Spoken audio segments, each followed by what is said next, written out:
Voilà, donc je suis chargée de mission pour les musées du pays au Languedoc et Vignoble, qui est une structure, en fait, le syndicat mixte du pays au Languedoc et Vignoble, qui a été créé à l'initiative des communes et des communautés de communes du territoire qui composent le pays en 2005. C'est une structure qui se définit en fait comme une structure qui va accompagner les collectivités dans leurs projets, dans la réalisation de leurs projets, notamment par le biais d'un appui technique avec l'intervention des chargés de mission qui interviennent sur différents domaines, que ce soit des domaines liés au patrimoine, à la culture, mais aussi à l'habitat, à la santé, avec différentes thématiques. Et surtout, la raison d'être de cette structure, c'est d'aller chercher des financements, notamment en direction de l'Europe, avec des programmes FEDER et LEADER. Donc c'est une structure, le pays qui se situe en Occitanie, dans le département de l'Hérault, qui occupe une bonne partie de l'ouest de l'Hérault, et qui regroupe 4 communautés de communes, avec la communauté de communes du Minervois-Caroux, qui est assez importante, avec Olonza qui est ici, la communauté de communes Grand Orbe, les Avants-Monts et Sud-Hérault, et qui rassemble en tout 102 communes. Donc, vous voyez, c'est un territoire assez étendu, avec des paysages très divers et un maillage au niveau des musées, vous allez le voir, qui est aussi assez inégal d'une communauté de communes à l'autre. Donc cette mission musée pour laquelle j'œuvre actuellement, elle a été créée dans le cadre du Pays d'art et d'histoire au Languedoc et Vignoble. Le Pays d'art et d'histoire a été créé en 2016. Il est animé aujourd'hui par ma collègue Céline Bunoz et il a pour vocation de valoriser le patrimoine en fait à travers 4 axes principaux. D'une part, la connaissance du patrimoine qui est réalisée notamment à travers une mission d'inventaire qui est aujourd'hui animée par Karine Oringo, qui inventorie le patrimoine sur certaines communes, notamment Aigne et puis Salicon aujourd'hui, et puis elle mène aussi tout un inventaire des moulins sur le territoire. Donc la connaissance du patrimoine, la sensibilisation au public, on va aussi travailler en direction de la préservation de ce patrimoine et de la dynamisation des patrimoines à travers une programmation culturelle annuelle. Et puis c'est dans ce cadre-là que la mission musée a été créée en 2018 pour venir en soutien en fait, aux missions du Pays d'art et d'histoire, parce qu'on s'est rendu compte qu'il y a beaucoup de musées sur le territoire et qu'il fallait qu'une personne soit vraiment dédiée à l'animation de ce réseau des musées, à la constitution de ce réseau, et puis à l'animation et fédérer tous les gestionnaires de ces musées autour de projets communs. C'est une mission qui a été créée en collaboration et par conventionnement avec la DRAC Occitanie et les 4 communautés de communes. La DRAC Occitanie a un rôle à jouer important parce que sur le territoire, il existe 3 musées qui sont labellisés Musées de France et qui donc bénéficient d'une aide privilégiée de l'État. Et puis à partir de février 2021, donc je suis entrée en fonction et j'ai remis en route des projets initiés en 2018-2019 par la précédente chargée de mission musée, Emmanuelle Poubiela, qui a beaucoup travaillé déjà à l'organisation de ce réseau des musées et qui a mis en place certains projets. Donc moi, si vous voulez, j'ai mis mes pas dans les pas d'Emmanuel et puis nous allons ensuite dérouler dans la prochaine programmation de nouveaux projets. Donc une mission pour 3 musées de France. Je vais commencer par rapidement vous les présenter. Ce sont des musées qui ont bénéficié de l'appellation Musée de France en 2003, après le vote de la loi sur les musées qui a créé ce label. Il s'agit du musée d'archéologie de paléontologie de Minerve, du musée de la cloche et de la sonnaille des Répians et du musée de préhistoire régionale de Saint-Pons-de-Thomières. Alors sur ces musées, j'ai une action particulière parce que le label Musée de France implique que la gestion des collections de ces musées soit réalisée par un personnel scientifique issu de la filière culturelle. Donc moi je suis attachée de conservation du patrimoine et puis que ces musées bénéficient également d'un inventaire tenu à jour et d'un récolement décennal, et également d'un service des publics. Donc, nous essayons d'organiser les missions qui sont liées à cette appellation. Ce sont des missions qui sont prioritairement portées sur la conservation des collections, conservation préventive et également le suivi des restaurations, l'inventaire et le récolement des collections, et puis l'élaboration des projets scientifiques et culturels sur ces 3 musées. En fait, le projet scientifique et culturel, c'est un document d'orientation qui va permettre de définir les grands axes sur lesquels on va travailler au sein des musées. Ils ont été réalisés pour le musée des Répians et le musée de Saint-Pons-de-Thomières à la création de ces musées, fin des années 90 pour les Répians et années 2000 pour Saint-Pons, mais ils n'ont pas été réactualisés. Donc il s'agit aujourd'hui d'actualiser ces PSC et de réaliser également le PSC du musée de Minerve. Et ensuite, il faut dire que j'interviens aussi un peu plus particulièrement et différemment sur le musée de Minerve, puisque autant à Hérépian et à Saint-Pons-de-Thomières, ce sont des musées gérés par des communautés de communes, et il y a des chargés de culture qui vont prendre en charge tous les aspects de médiation et de communication sur ces musées. À l'inverse, à Minerve, qui est un musée municipal, ce personnel n'existe pas, donc j'encadre aussi l'équipe et je prends en charge la médiation au musée de Minerve. Donc mon temps de travail se partage un peu arbitrairement ainsi. Je trouve que c'est assez difficile de maintenir cet équilibre, mais vous constaterez que 40% de mon temps de travail est consacré au musée du territoire. C'est la question qui nous occupe plus particulièrement aujourd'hui. Ces musées de territoire, on en voit ici la répartition. On en a comptabilisé à ce jour 28 sur le pays au Languedoc et Vignoble. Alors bien sûr, on pourrait revenir sur la définition de musée. On a des structures qui ont des niveaux, disons, assez différents entre, on peut prendre l'exemple du musée archéologique d'Olonzac, qui présente déjà toute une bonne part de ses collections au public et qui conserve ensuite ses collections dans un dépôt archéologique conventionné avec le service régional de l'archéologie. Et puis, des espaces muséographiques tels que le musée du pétrole à Gabian par exemple, ou l'espace muséographique du château de Cressan, qui sont juste là des salles d'exposition. Il y a des collections qui sont présentées, mais il n'y a pas de réserve, il n'y a pas forcément non plus, à Gabian par exemple, une démarche de collecte, d'acquisition de collections. Donc évidemment, il y a des niveaux différents dans ces typologies de musées, mais on est parti du principe d'englober et de travailler avec toutes ces structures pour laisser personne au bord du chemin. Parce que vous allez le voir, notre ambition à la mission musée du pays, c'est surtout de travailler en étroite collaboration pour fédérer ces structures, pour susciter l'échange entre les différents gestionnaires et puis pour travailler sur de la formation, pour leur donner un peu plus de compétences en matière de conservation, de gestion des collections. Alors la typologie des musées, elle rejoint assez celle présentée par Virginie précédemment, puisqu'on retrouve quelques musées consacrés aux sciences de la Terre. On peut aussi là, vous avez les 4 musées sur cette thématique, le musée de la spéléologie à Tournai-les-Grottes, le Géoscope à La Connette, la maison du Cambrien à Berlour et le musée de Clusy.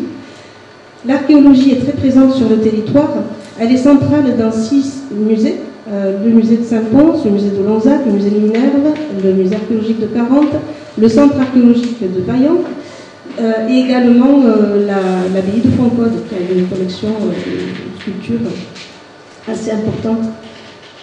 Mais il faut savoir que l'archéologie est présente dans de nombreux musées qui ne sont pas a priori des musées d'archéologie. On peut citer le musée d'art et tradition populaire d'Olarc, la maison Sévenol à Saint-Gervais-sur-Marne, voilà, d'autres types de musées, le château de Cressan, le château de Puisserguier aussi, qui présente des collections archéologiques. Donc l'archéologie est un petit peu diffuse, on va dire, sur tout le territoire. Et puis, des musées consacrés au patrimoine ethnographique, ce qu'on peut appeler les musées des sociétés ou musées d'art et tradition populaire, qui sont les plus répandus sur le territoire. Donc j'ai inclus également la Maison de l'Abeille, qui est un musée, voilà, une structure un petit peu à part, mais qui présente quand même une apiculture traditionnelle et que l'on pourrait rattacher à ces musées-là. Et puis je voulais aussi mentionner l'existence de collections qui ne sont pas forcément des musées aujourd'hui, mais des musées en devenir. Je pense notamment au musée d'Elsevier Neurons à Pierre-Rue, qui a été créé par Jacques Dressel, qui est malheureusement décédé récemment, et qui a constitué toute une collection très importante autour du métier de viticulteur et du travail de la vigne, et qui a cette collection, on l'espère, pourra être un jour valorisée par la mairie de Pierre-Rue. Et puis après, d'autres collections, espaces muséographiques un petit peu à part, qui ont leur singularité, comme le musée européen à Minerve, le château des archevêques de Narbonne à Capestan et le château de Puissarguier, qui présentent des closoirs issus de plafonds peints, qui sont vraiment de très belle qualité, notamment à Puissarguier, où une salle vient d'être aménagée pour les présenter. Et puis un musée des Beaux-Arts à Bédarieux, qui est malheureusement actuellement fermé, qui présente la collection notamment d'Auguste Cotte. Et l'art contemporain qui est présent sur le territoire au travers du domaine de Rouerre à 40 et de la Maison des Arts de Bédarieux. Donc on le voit, cette répartition des musées sur le pays au Languedoc et vignoble est assez inégale.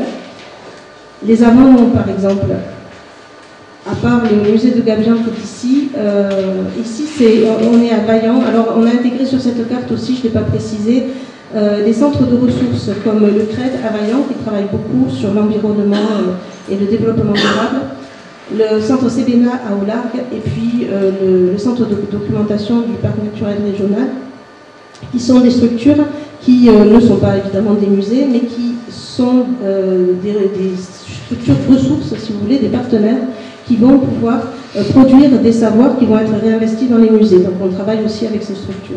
Donc les avant-monts, je n'ai pas mentionné ici Magalas, qui conserve, la mairie de Magalas conserve une collection de cloches, mais qui est pour l'instant en dormance, donc on n'a pas pris en compte cette collection parce qu'on n'a pas encore travaillé avec la commune de Magalas sur ces questions-là. Et ensuite on voit donc la communauté de communes du Minervois-Caroux ici, où l'on a une répartition des musées assez dispersée. Et puis on constate des concentrations, ici en Grand Orbe, ici en Sud-Hérault. Et je pense que c'est ces concentrations de musées qui expliquent peut-être la constitution d'autres réseaux.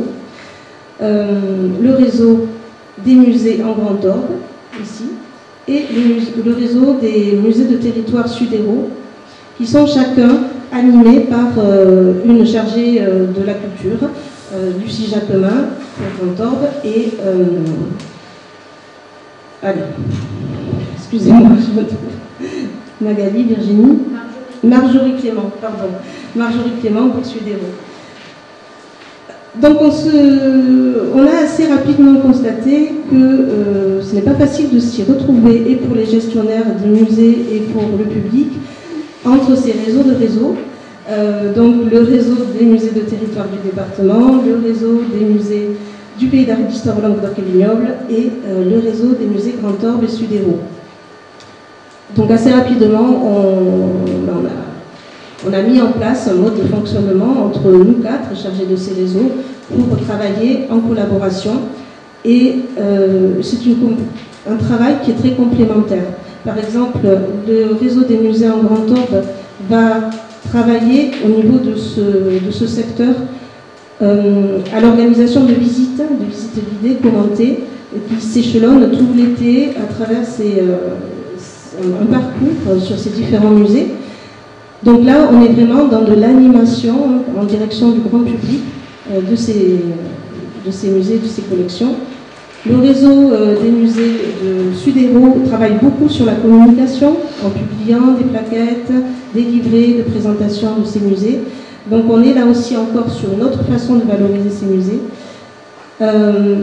Et puis, pour les musées du pays et du département, comme vous l'a montré Virginie, on est beaucoup dans de l'accompagnement, de la professionnalisation et de la formation. Donc on essaie de travailler en complémentarité et de mener des projets ensemble. Donc je vais vous présenter quelques-unes des actions que nous avons menées sur le territoire. De mon côté, ce sont des actions que je peux financer par le biais du programme LEADER, valorisation et préservation de l'offre muséale, notamment par l'achat de matériel. Donc nous avons une réserve de matériel qui va nous servir à la gestion des collections, à l'emballage par exemple des collections pour des transports. Ici par exemple, emballage de stèles qui sont partis chez un socleur pour être présentés prochainement à la maison Cévenol à Saint-Gervais-sur-Marne. Avec Virginie, nous avons accompagné la maison Cévenol justement dans leur projet d'inventaire des collections. Et puis nous avons aussi accompagné le musée des Lumières de la Mine qui va prêter en Suisse au musée Martigny pour une exposition sur le charbon 60 lampes de mine. C'est donc un gros projet pour ce musée. Donc je les accompagne dans la régie des collections, dans la gestion du prêt, le constat d'état. Et une campagne photo a pu être mise en place tout récemment grâce au soutien du département par l'intermédiaire de Virginie. Notre axe principal, c'est la formation. Formation sous forme d'atelier. On a réalisé un atelier avec Virginie sur la recherche de financement, qui était une demande vraiment très forte des gestionnaires de musées. Sur la conservation préventive et l'entretien des collections avec Claire Hydrac, une restauratrice, et qui est venue 3 jours sur le territoire avec une première journée à Puy-Servier, une deuxième journée au musée archéologique de Lonzac et puis une troisième journée au musée d'Olargues sur le dépoussiérage, parce qu'on a abordé aussi l'entretien des collections et le dépoussiérage. Et c'est très important de montrer qu'avec peu de moyens, sans avoir besoin d'un matériel très élaboré, on peut entretenir les collections, et aussi de montrer quelles sont les limites et à partir de quel moment il faut savoir s'arrêter et demander l'aide d'un restaurateur. C'était vraiment l'enjeu de cette journée. Donc voilà, on voit ici Virginie œuvrer sous l'œil attentif d'un chevalier de Saint-Jean de Jérusalem au musée de l'Art. Et puis j'ai organisé aussi une petite formation sur l'emballage des collections au musée de Minerve. Là, c'est un projet en fait qui a bénéficié de l'opportunité de transporter des objets dans un atelier de restauration. Et pour ce faire, il fallait réaliser un emballage. Donc j'ai convié des membres du réseau à venir emballer ces collections avec moi. Et ça nous a permis de réaliser, par exemple, un emballage, un écrin pour cette croix de procession qui est partie en restauration. À venir, nous projetons d'organiser des ateliers sur le statut des collections, une question très importante qui revient très souvent et qui est aussi assez fondamentale pour la gestion des collections archéologiques. Un atelier sur la médiation et sur les textes dans les expositions. Et puis on a aussi organisé un petit atelier sur la communication au sein des musées, et je pense qu'il va falloir réactiver cet atelier, que ça devienne un petit peu un rendez-vous pour petit à petit échanger entre nous et construire entre nous une communication qui soit commune, soit chacun de son côté, mais avec des outils que l'on peut utiliser tous ensemble ou partager.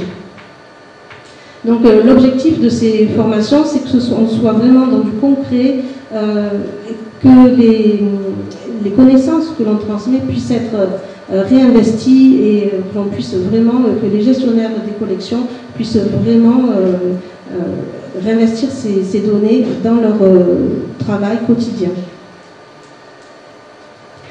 Enfin, nous avons tout un projet lié à l'édition, aux publications.